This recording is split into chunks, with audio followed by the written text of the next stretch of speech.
Cancer first stage నుంచి fourth స్టేజ్కి ఎలా స్ప్రెడ్ అవుతుందనేది తెలుసుకుందాం. హాయ్, నేను doctor Yugandhar Reddy, cancer specialist surgeon.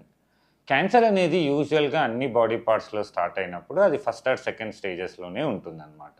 అంటే క్యాన్సర్ అనేది ఒక బాడీ పార్ట్లో స్టార్ట్ అయినప్పుడు అది చాలా చిన్న దశలో ఉంటుంది.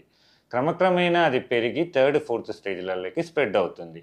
యూజువల్గా క్యాన్సర్ అనేది ఫస్ట్ స్టార్ట్ అయిన బాడీ పార్ట్లో ఉంచి నియర్ బై లింఫ్ నోడ్స్కి స్ప్రెడ్ అవుతుంది. సో ఈ రీజనల్ లింఫ్ నోడ్స్ అనేవి కామన్గా ఫిల్టర్స్ లాగా పనిచేస్తూ ఉంటాయన్నమాట. ఈ లింఫ్ నోడ్స్ని దాటిన తర్వాత క్యాన్సర్ అనేది ఫోర్త్ స్టేజ్లకి ఎంటర్ అవుతుందన్నమాట. సో ఈ స్టేజ్లో క్యాన్సర్ ముఖ్యంగా ఏంటంటే నియర్ బై బ్లడ్ వెజల్స్లోకి ఈ క్యాన్సర్ ట్యూమర్ సెల్స్ అనేవి ఎంటర్ అయ్యి అవి వేరియస్ బాడీ పార్ట్స్లో అక్యుములేట్ అవుతాయి. సో కామన్గా ఫోర్త్ స్టేజ్లో ఈ క్యాన్సర్ బాడీ పార్ట్స్లో ఎక్కడెక్కడ అక్యుములేట్ అవుతుందంటే లివర్లో, లంగ్స్లో, బోన్స్లో, బ్రెయిన్లో కామన్గా స్ప్రెడ్ అవుతుంది. ఈ క్యాన్సర్ ఫోర్త్ స్టేజ్లలో ఉన్నప్పుడు యూజువల్గా క్యూర్ అయ్యే ఛాన్సెస్ చాలా తక్కువగా ఉంటాయి. సో ఈ స్టేజ్లలో డయాగ్నోజ్ అయిన పేషెంట్స్ని మనము జబ్బు కనుక్కున్న తర్వాత ట్రీట్మెంట్స్ చేస్తే జబ్బుని కంట్రోల్ చేయడానికి హెల్ప్ అవుతుంది. సో ఈ స్టేజ్లో సిమ్టమ్స్ కూడా డిఫరెంట్గా ఉంటాయన్నమాట.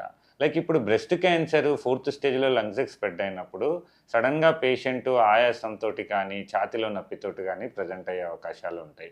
అలానే లివర్కి బాగా స్ప్రెడ్ అయినప్పుడు జాండీస్ తోటి ప్రజెంట్ అవ్వడం ఇలా జరుగుతుంది. సో ఈ క్యాన్సర్ అనేది యూజువల్గా పేషెంట్స్ అశ్రద్ధ చేసినప్పుడు అది క్రమక్రమేణా స్టేజ్ 1 నుంచి 2, 3, 4 అలా స్ప్రెడ్ అయ్యి ఫోర్త్ స్టేజ్లో ప్రజెంటేషన్ అయ్యే ఛాన్స్ ఉంటుంది.